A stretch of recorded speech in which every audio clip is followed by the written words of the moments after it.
এক, শেখ হাসিনা টাকা ছাড়া কিছুই বোঝে না।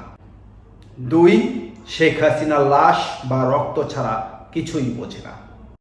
আসসালামু আলাইকুম রহমতুল্লাহি ওয়া বারাকাতুহু। This is Sheikh Mohammad Sabbir Hossain once again on the screen.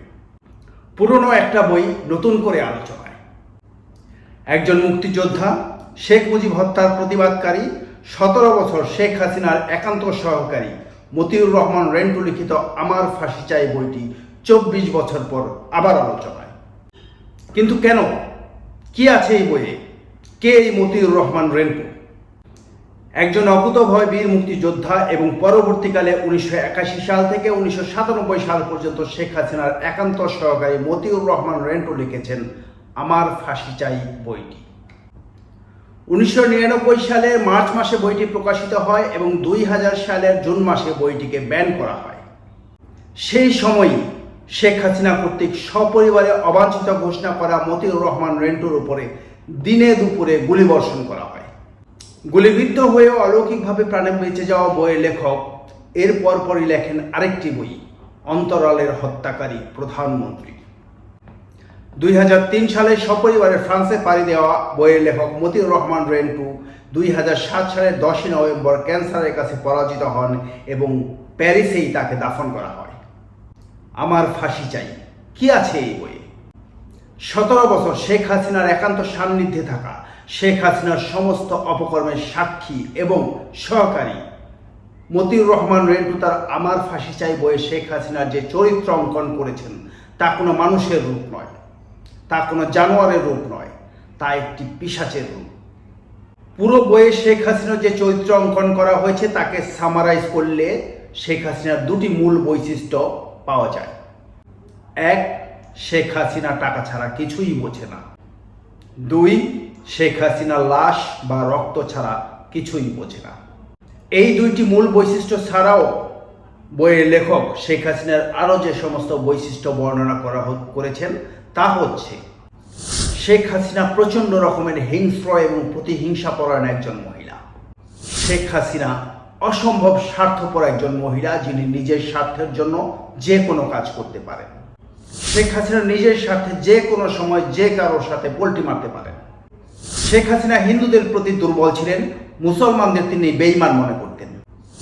টাকা নিয়ে চুক্তি করার পরও শেখ হাসিনা যে কোনো সময় বেঈমানি করতেন। শেখ হাসিনা তার দলের নেতাকর্মীদের মনের থেকে 2 পয়সারও দাম দেন না। শেখ হাসিনা অসম্ভব রকমের নাটকবাজ। জনসভায় যাওয়ার পথে গাড়ির জানালা খুলে তিনি নামাজ আদায় করতেন শুধুমাত্র শো অফ করার জন্য। তার জন্য হুমকি হয়ে উঠতে পারে এমন যে কারো যে কোনো ক্ষতিতে, এমনকি মৃত্যুতে তিনি আনন্দিত হতেন, যেমন জাহানারা ইমাম। শেখ হাসিনা হিন্দি মুভি দেখতে পছন্দ করতেন এবং তিনি খুব আনন্দে থাকলে গুনগুন করে হিন্দি গান গাইতেন। শেখ হাসিনা এই দেশকে তার পৈতৃক সম্পত্তি মনে করতেন। একজন মুক্তিযোদ্ধা, শেখ মুজিব হত্যার বিরুদ্ধে রাষ্ট্রের বিরুদ্ধে অস্ত্র ধারণ করা এবং শেখ হাসিনার 17 বছর একান্ত সহকারী মতিউর রহমান রেন্টু এই বই সম্পর্কে দুটি প্রশ্ন। এক, কোন সেই ঘটনা যেই ঘটনার কারণে শেখ হাসিনার 17 বছর একান্ত সহকারী থাকা মতিউর রহমান রেন্টু পরবর্তীতে শেখ হাসিনা কর্তৃক সপরিবারে অবাঞ্ছিত ঘোষিত হলেন এবং শেখ হাসিনাকে নরপিশাচরূপী রক্তক্ষেক হিসেবে তার বইয়ে উপস্থাপন করলেন?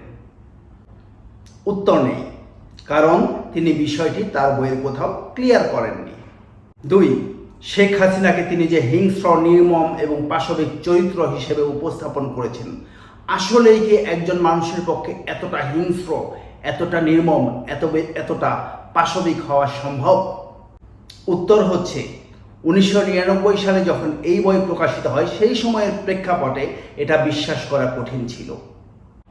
কিন্তু 2024 সালের আন্দোলনে গণহত্যা, মাছের ভাগার মতো লাশের স্তূপ এবং আয়নাঘরের মতো অসংখ্য নির্মমতা প্রকাশ হওয়ার পর শেখ হাসিনার হিংস্র, নির্মম এবং পৈশাচিক রূপটি বরং অবিশ্বাস করাটাই এখন কঠিন। তারপরও কিছু মানুষ এখনও শেখ হাসিনাকে কিভাবে ভালোবাসতে পারে? সাথে থাকবেন। আসসালামু আলাইকুম রহমতুল্লাহি ওয়া বারাকাতুহু।